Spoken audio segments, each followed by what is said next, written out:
Мен Естанова Алма Аманжолқызы, жалпы білім беретін мектептің жанындағы Балбөбек балабақшасының тәрбиешісімін. Мен бүгін үйрете аламын шеберлік сыныбына қатысқалы отырмын.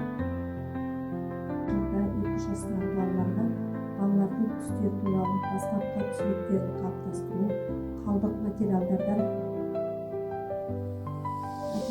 пайдалана отырып қарапайым әрекеттер арқылы сенсорик қабылдау, ұсақ моторикасын және қызығушылықтарын дамыту.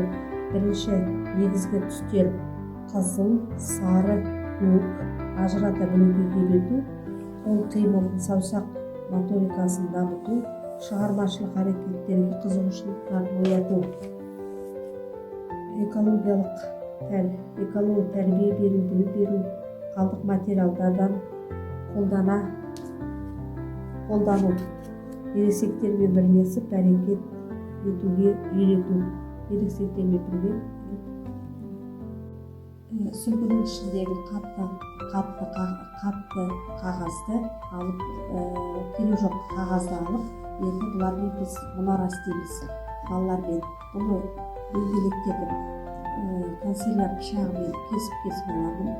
Сосын алып бұған фетрдан қиып алып, осы сақиналарға орналастырамын.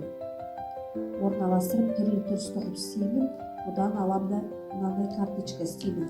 Балаларға түрлі карточкаға жапсырып қоямын. Осы түлкінің несіне қарай қызыл біріншінде қызыл мұнараға орналастырамын сақиналарды. Қызыл, жасыл, қара, көк, сары деп. Сосын енді қарайды балалар өздері. Карточкада не жапсырылып тұр? Түлкі екен. Түлкінің несін тоже сақинаның ішінен іздеп тауып алады бала. Сол тауып алып өзінің мұнараның үстіне орналастырады.